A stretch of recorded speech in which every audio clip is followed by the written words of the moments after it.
Sebelumnya, Assalamualaikum warahmatullahi wabarakatuh. Waalaikumsalam warahmatullahi wabarakatuh. Sebelumnya, maaf ya Pak mengganggu waktunya malam-malam. Ya. Sesuai dengan kontrak waktu yang kemarin, saya akan datang lagi ke sini Pak untuk bertanya-tanya karena masih ada data yang kurang seperti itu. Nah, sebelumnya Bapak di sini saya akan bertanya kembali Pak terkait kemarin kan sudah yang terkait diet Bapak, lalu terkait riwayat penyakit dan lain-lain seperti itu. Nah, sekarang saya ingin memperdalam lagi Pak terkait dari bagaimana diet terkait hipertensi Bapak atau tekanan darah tinggi Bapak seperti itu. Nah, nanti untuk waktunya sekitar 30 menit kita tanya jawab sekaligus berdiskusi. Nanti jika ada yang ingin ditanyakan silahkan. Sebelumnya apakah Bapak setuju? Setuju. Baik, jika setuju, sebelumnya tujuan dari saya kembali lagi ke sini dan bertanya-tanya itu untuk ini Pak, untuk mengetahui bagaimana pola hidup Bapak seperti apa, lalu nantinya mengetahui masalah kesehatan Bapak dan mencari jalan keluar bersama seperti itu. Nah, sebelumnya jika tidak ada pertanyaan kita mulai saja ya Pak ya. Sebelumnya saya akan menensi. Kemarin untuk hasilnya 150 ya Pak. Sekarang coba saya tensi dulu.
Hasilnya 150 ya Pak per 80.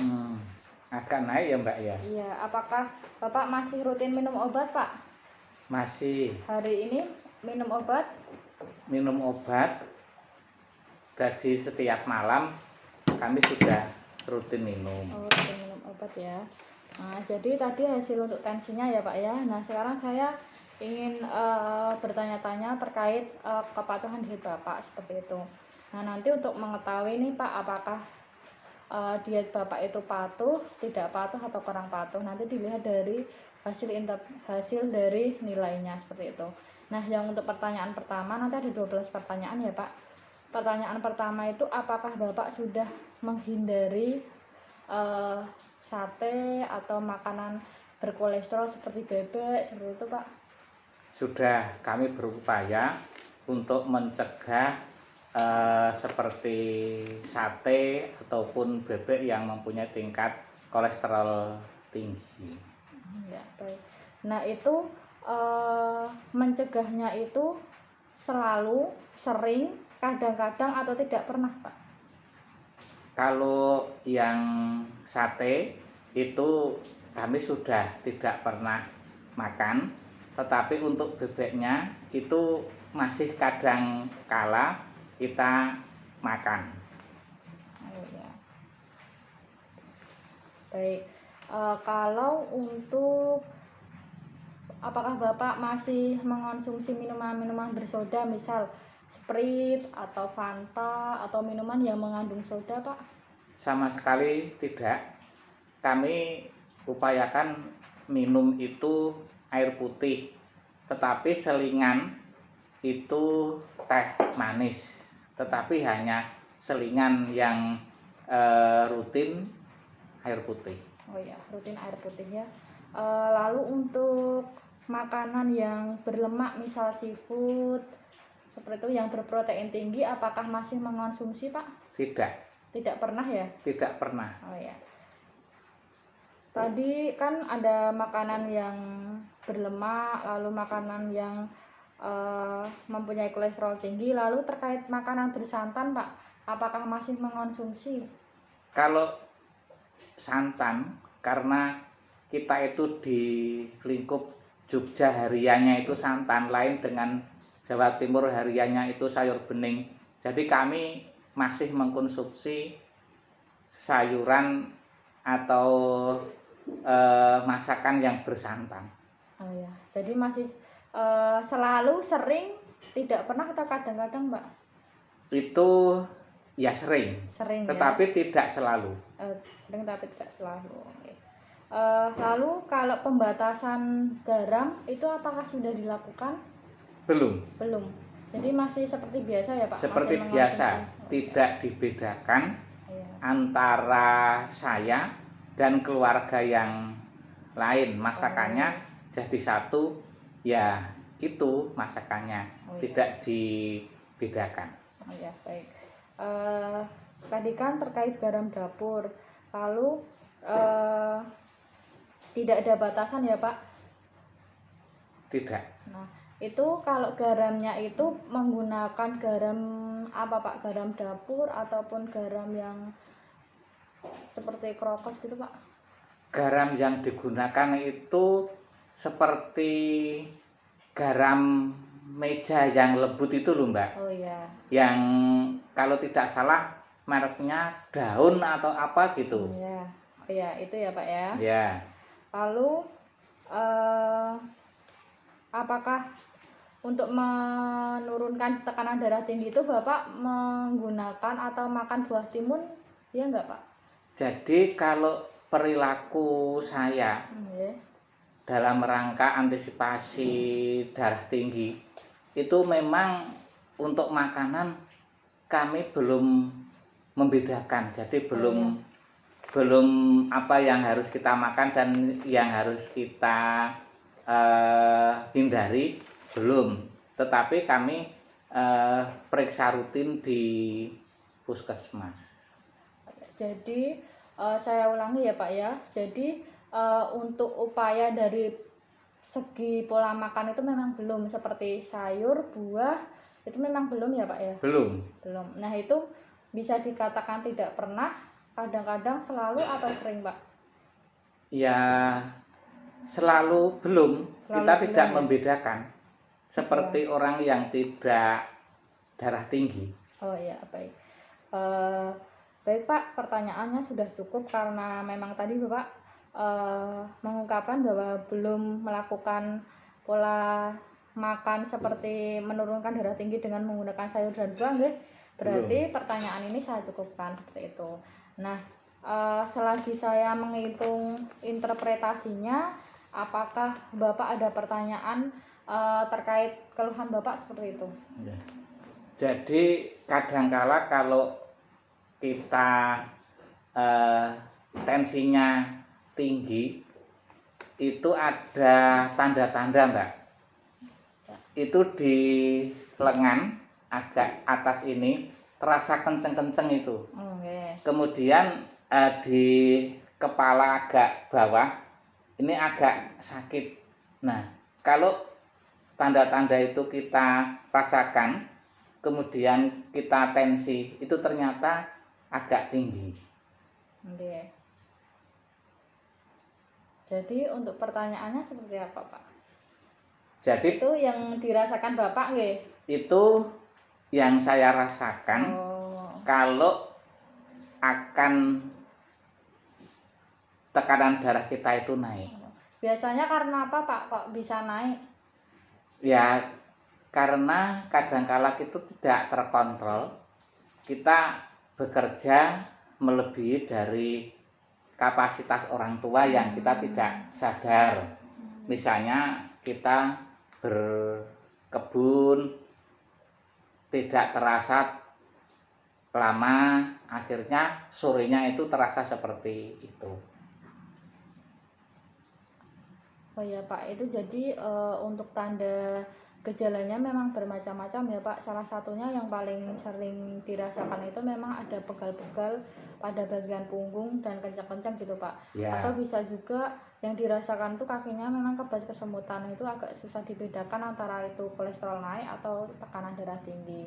Nah, bisa juga karena kadang-kadang itu lemes gitu Pak badannya. Nah, itu salah satu tanda gejala hipertensi yang dapat kita ketahui, tapi itu tidak semata-mata hanya hipertensi. Mungkin karena Bapak sudah mempunyai hipertensi, jadi agak lebih tahu bahwa itu gejalanya gejala tekanan darah saya naik seperti itu. Ya.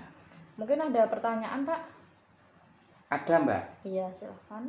Saya ini kan sudah mengkonsumsi obat rutin yang diberikan dari puskesmas, karena kita setiap bulan itu pasti kontrol di puskesmas terkait dengan darah tinggi. Diberi obat kalau tidak salah amlodipin 10 mg. Nah, karena kita ya sudah tua, kadangkala ingatan itu tidak seperti orang muda, lupa tidak minum, atau dapat kita katakan minumnya tidak teratur. Kira-kira dampak yang diakibatkan tidak rutinnya minum itu terhadap darah tinggi seperti apa? Itu yang pertama.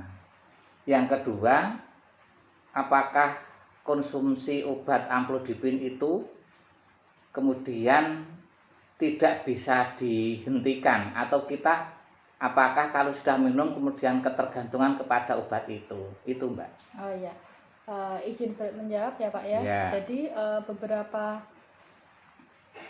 buku lah Pak istilahnya, dan saat saya belajar itu memang kalau dari hipertensi itu bukan sakit yang dapat disembuhkan, artinya dokter itu tidak bisa untuk menyembuhkan penyakit hipertensi, tetapi kami bisa mengontrol Pak, atau tenaga medis bisa mengontrol. Jadi salah satu upaya yang dilakukan untuk pasien hipertensi itu salah satunya dengan menggunakan obat, yaitu salah satunya seperti amlodipin atau captopril. Nah, itu perlu disesuaikan dengan dosis dokter seperti itu. Nah, lalu terkait dengan ini, Bapak kan usianya sudah 60. mau 60 nggih. Iya. Nah, itu salah satu penyebab juga semakin meningkatnya tekanan darah tinggi atau hipertensi tersebut. Nah, yang namanya hipertensi kan tadi tidak dapat disembuhkan tapi dapat dikontrol. Nah, dikontrolnya tadi Bapak menggunakan amlodipin 10 mg. Nah, sebenarnya dampaknya ini untuk jika lupa ya Pak ya. Nah, itu lupanya sering atau kadang-kadang aja sehari 2 kali terus minum lagi, atau seperti apa Pak? Kadang-kadang. Oh, kadang-kadang. Ya, kadang-kadang. Nah, sebenarnya aja. Kalau lupa itu memang tubuh kita itu belum merasakan Pak. Misal lupa 1 hari itu mungkin biasanya pada orang yang tekanan darahnya tinggi itu, jika tingginya itu misal 150, nah Bapak belum merasakan sakit karena itu Bapak sudah terbiasa 150 Pak. Ya. Padahal dari sistem tubuh Bapak itu sudah ada warning, nah itu yang berbahaya. Nah, kalau dampaknya mungkin tidak Bapak rasakan pada 1 hari itu, tapi memang alangkah lebih baiknya itu diminum rutin. Nah, kalau saran saya itu membuat jadwal Pak. Misal hari ini jadwal rutin minum obat. Nah, itu Bapak centang pada kertas, atau Bapak bisa membuat alarm bahwa malam ini saya harus minum obat seperti itu. Nah, lalu apakah sudah menjawab atau masih belum Pak? Yang mana? Yang pertanyaan kedua, apakah sudah puas dengan jawaban saya seperti itu? Untuk dihentikan itu. Oh, untuk dihentikan. Apakah kalau sudah minum obat penurun tensi itu selamanya akan minum atau bisa berhenti? Oh iya, jadi tadi sebenarnya sudah saya singgung. Jadi kan hipertensi tadi tidak dapat disembuhkan ya Pak ya, tapi dapat dikontrol. Nah, sebenarnya itu pengontrolan itu akan tetap menggunakan obat, Pak. Oh, Karena ya. kalau Bapak di sini kan ada riwayat juga dari bapaknya, terus tekanan darah tingginya itu juga naik seperti itu. Nah, itu menggunakan obat. Nah, seiring berjalannya waktu itu biasanya dokter akan menurunkan dosis dari obatnya Bapak, dan Bapak kan kontrol terus ya ini di puskesmas. Kontrol rutin Nah, setiap bulan. Nah, Kalau kontrol rutin. habis obat, kemudian kita ke puskesmas. Karena kita punya jaminan kesehatan, jadi kita tidak masalah untuk biaya pengobatannya. Oh ya. Nah, itu Pak, biasanya kalau obat itu masih akan tetap diberikan karena mengingat usia Bapak dan juga riwayat Bapak. Namun itu kembali lagi ke dokter. Biasanya dokter akan menurunkan, biasanya ya Pak, dokter akan menurunkan dosis, tapi dengan melihat kondisi Bapak, apakah ini bisa diturunkan atau tidak. Biasanya seperti itu. Tapi selama ini kan hipertensi dikontrol ya Pak, jadi dimohon untuk selalu rutin minum obat. Ya, terima kasih sarannya, Mbak. Oh iya, baik. Jadi dari hasil tadi pertanyaannya ya Pak ya. Nah, dari interpretasi tadi ternyata dari beberapa jawaban Bapak ini masih belum hasilnya itu masih belum patuh Pak terhadap diet hipertensinya. Nah, setelah ini saya akan mengulik lagi Pak terkait masalah Bapak, lalu bagaimana baiknya terkait kepatuhan diet hipertensi seperti itu. Nah, mungkin itu saja dari saya. Ada salahnya saya mohon maaf. Tadi kesimpulannya Bapak bagus sekali ya, sudah berinteraksi dengan saya, berdiskusi dan lain-lain. Nah, mungkin itu saja malam ini ya Pak ya. Nanti saya akan kembali lagi untuk memberikan mungkin entah edukasi ataupun strategi untuk menurunkan dari tekanan darah tinggi ataupun dia dari hipertensi seperti itu. Nah, sebelumnya Bapak, mari kita berdoa untuk keselamatan Bapak, kesembuhan Bapak seperti itu. Bismillahirrahmanirrahim. Allahumma rabbana si asli bil ba'sa isfi anta safi la sifa'a ila sifa'uka sifa'an la yugadiru sakoma. Amin ya rabbal alamin. Baik Pak, mungkin itu saja yang dapat saya sampaikan. Ada kurang lebihnya mohon maaf. Assalamualaikum warahmatullahi wabarakatuh. Waalaikumsalam warahmatullahi wabarakatuh. Terima kasih